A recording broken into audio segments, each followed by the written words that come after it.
What is trauma?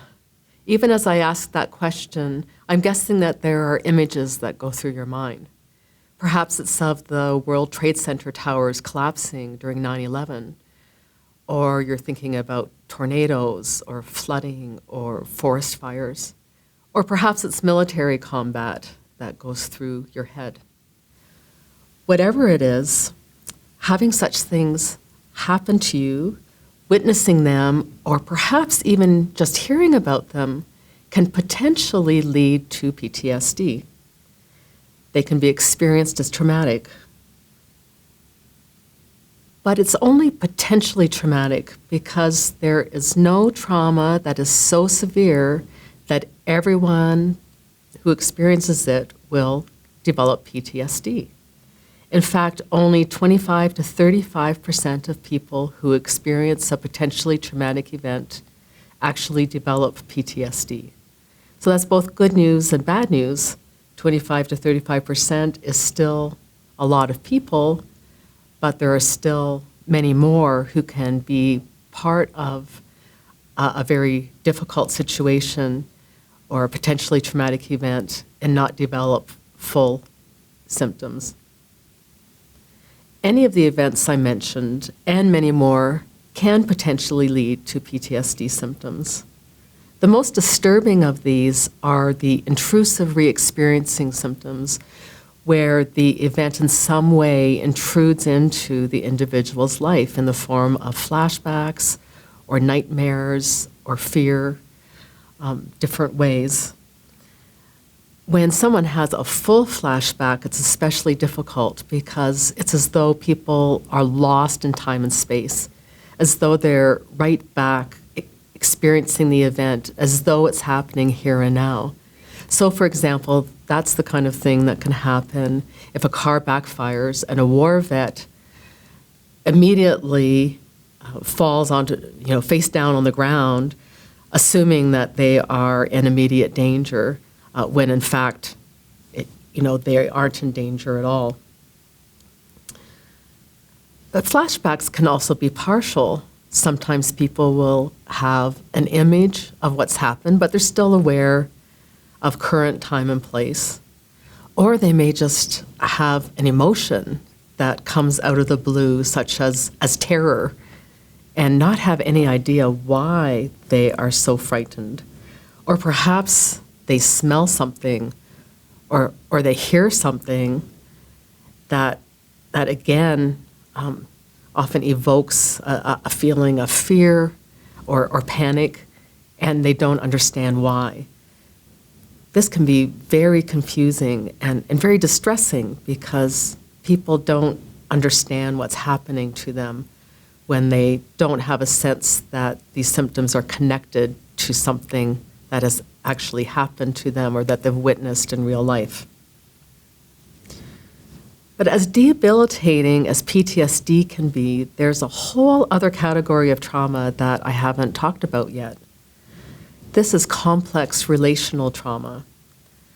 Complex traumatic stress disorder, or complex PTSD, isn't an official diagnostic category, which means that a lot of people don't know much about it, even trauma specialists.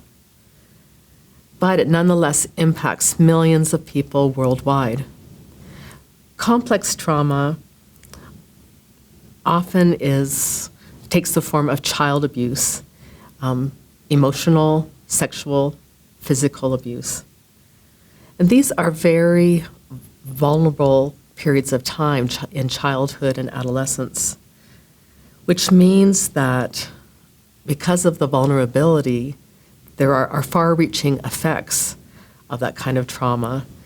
It also tends to be chronic, so that rather than one event, it is often replayed over and over, such as an incest survivor who may be abused 3 times a week for 15 years.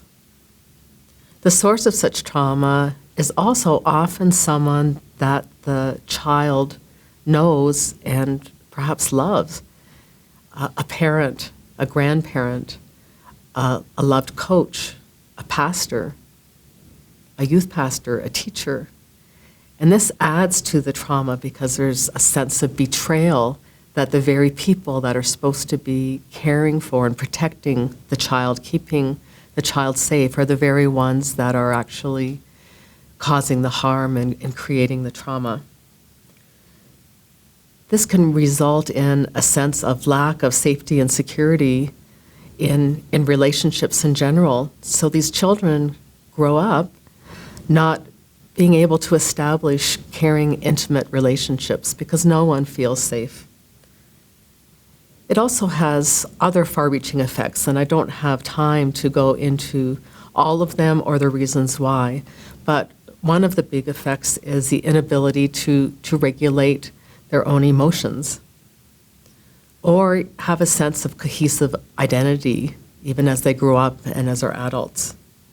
These are all in addition to post-traumatic symptoms. It only makes sense that the treatment of individuals who've experienced complex trauma in their past is going to be different than those who are experiencing PTSD as a result of perhaps a single incident as an adult. As an adult, and someone who does not have a trauma background as a child at least has that solid foundation of self and identity to draw on, more of a sense of resilience that they can then cope better, potentially with the trauma. Someone with a complex trauma background doesn't have that solid foundation. And so treatment has to not only deal with PTSD symptoms, but all of the other things I mentioned, the sense of self, learning to cope with emotions, understand themselves, develop a sense of safety, and be able to develop healthy relationships. So if you or someone else you know is looking for help and you have a history of child abuse, ask a mental health professional how they treat complex trauma.